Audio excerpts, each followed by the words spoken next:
Hi guys, my name is Sophie and I'm working for Danny V Solar, but I'm just dressed as Danny V Solar today because Dan, he works as Danny V Solar, but he's just videoing me right now, and today I'm just working as Danny V Solar because I don't know why, and I've just got the hood up, but I'm feeling pretty warm now, so I have to go in a minute.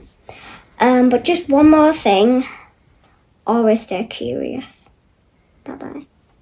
I think I'm out of a job. In this video, I'm going to discuss my solar stats for the month of July 2023. What a terrible month it was weather-wise for a midsummer month. Lots of rain, quite cold, and certainly a lot different to June. So how did it affect my solar figures here in the northeast of England, for what should traditionally be one of the best months for solar generation in the year? Let's dive into the figures and find out. Stay tuned.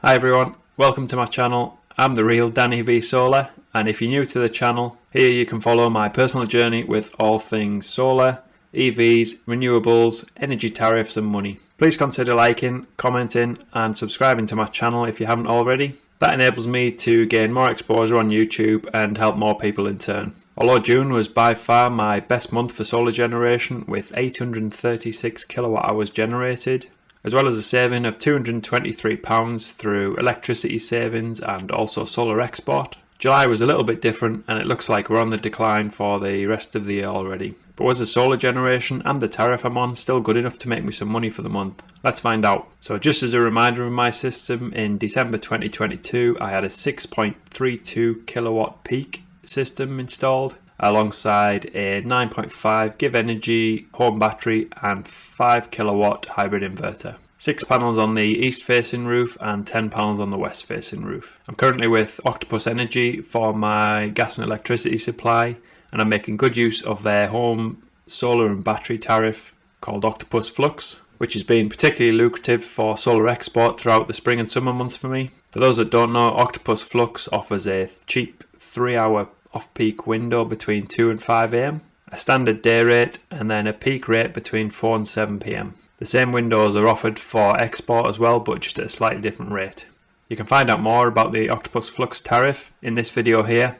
As I always mention in quite a few of my videos, I love the way that Octopus are disrupting the UK energy market at the moment and providing great customer service and great tariffs alongside it. Might not always get it right 100% of the time, but they certainly do a decent job, and if you would like to sign up with them, it'd be great if you could consider using my Octopus referral code. If you use that, you get £50 added to your account when you join, and I also get £50 added to my account as well. So first, let's start with solar generation for the month of July. We had 674.48 kilowatt hours generated throughout the month, so around 160 kilowatt hours less than what we had in June. Of this, 92 kilowatt hours went directly into home consumption, 169 kilowatt hours went into charging the battery, and 412 kilowatt hours went to the grid as export. For the best day of generation throughout July, it was the 7th of July, where we made 35.69 kilowatt hours. So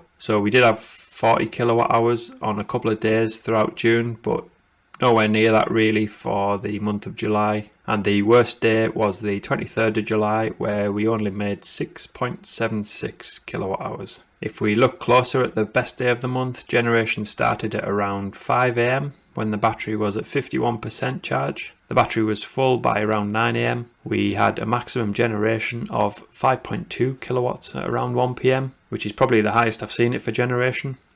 I then discharged some of the battery pack back to the grid between 5 and 7 pm to maximise the return on the solar export, and then the solar stopped generating around about 9:30 pm, so a long solar day. But as you can see from the chart, there was some cloud cover, hence the dips up and down in generation as the day went on. But overall, a good solar generation day of 16.5 hours.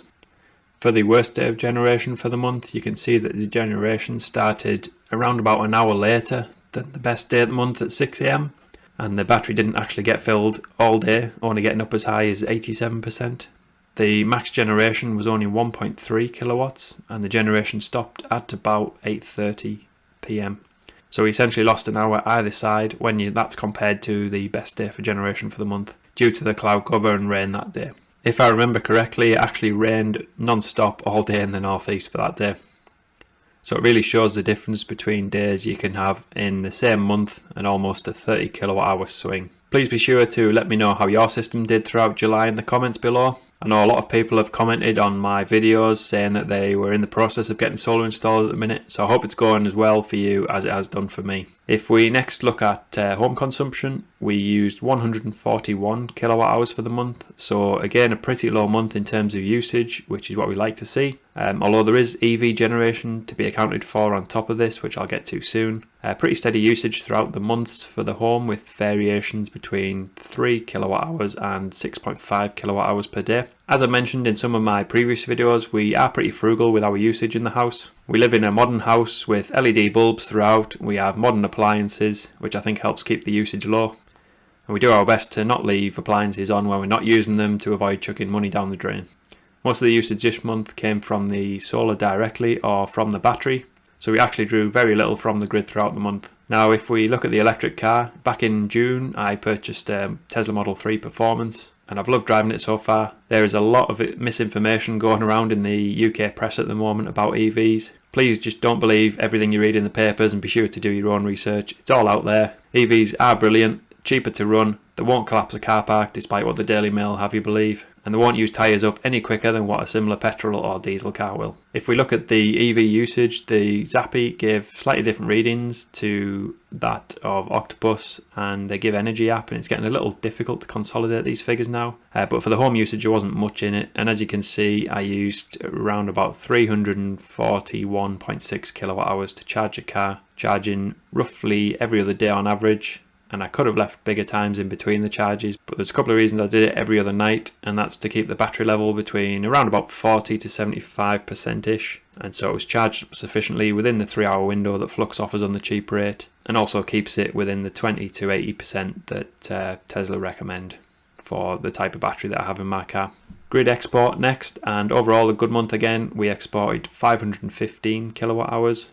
412 kilowatt hours of that came directly from the solar production, and another 103 kilowatt hours was from manual battery discharge between the hours of around 5 till 7 p.m. Again, to take advantage of that high peak rate export of 30 pence per kilowatt hour in my area. You can see that dip on the 23rd where we only exported 0.03 kilowatt hours, and I think I probably forgot to discharge the battery on this day as well, but generally ranging between 4 and 30 kilowatt hours of export each day. If we move on to Payback for the system, you can see the figures for July added onto my usual spreadsheet. Now someone commented and stated that I shouldn't really be including the EV costs as part of my solar payback calculations, as I'm charging it from the grid and not the solar, and I can definitely see that point of view. However, you could argue it the other way, that if I didn't have solar, then I wouldn't be on the flux tariff to charge a car at the lower rate either. Either way, I'll leave that up to you to decide what's best, and I'll continue to include it in the spreadsheet, both the car usage and payments from the solar as separate items, so we can just track the two. So if we look at the figures, we have consumption for the month of 141 kilowatt hours, as I mentioned. Very small import this month, which is great, of 0.66 kilowatt hours. So the import cost of around about 15 pence, so next to nothing really, which is great. Generation of 674 kilowatt hours, which 515 and that was exported, and that gives us a total of £135.39 this month for export, so down from the 172 that we generated last month, but still a pretty decent return. So if we look at the cost without solar, if I was on the standard flexible tariff paying 30 pence per kilowatt hour all day, we would be paying £42.55. The cost with solar was minus £135.24, so an overall saving between the two of £177.79. And if we add that to the cumulative savings, we're getting very close to £1,000 now in the 7 months that we've had this installed. Remaining payback, the system was just under 11,000 new, so we're looking at £10,026. So nearly into 4 figures now, which is good. If we look at the car usage, as mentioned, 341 kilowatt hours used on that, the cost of around £61.85. If we compare that to what I would have paid, you can follow a video where I've done a comparison between my old BMW and my new Tesla Model 3 Performance, if we look at the comparable diesel cost, which was around about £1.46 for the month, then the equivalent diesel cost would have been £160.49. So that gives us an overall fuel saving for the month of £98.64. And if we add them two together, we've got total monthly savings of £276.43, which gives us a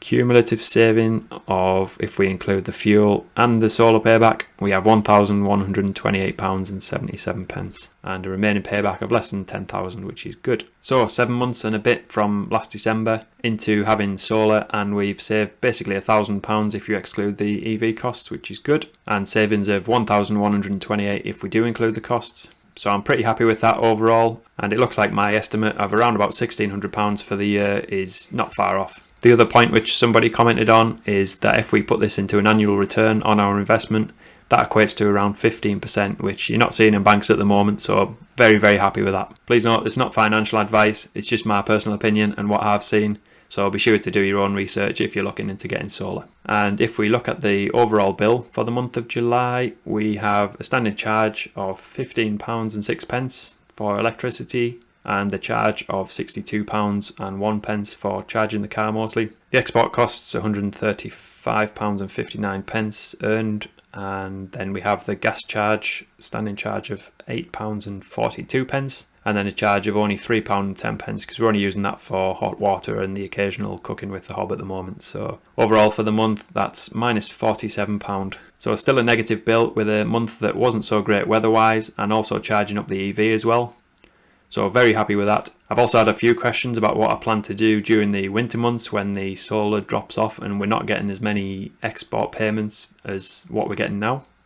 It is getting a bit nearer the time where I'll look at the calculations to do this. I think at the moment it's still beneficial for me to be on OCTOPUS FLUX versus an EV specific tariff. And the way I'm looking at this at the moment, roughly in my head, is if I'm importing more than I'm exporting for the month, then that might be the time to switch. But I need to do some calculations just to check this out. Let me know what you think in the comments below and what your plan is. But I think right now my plan would be to switch to Octopus Intelligent or Octopus Go around about September, October time, and then probably move back to OCTOPUS FLUX in around about springtime next year, assuming that's the best tariff at the time for me to be on.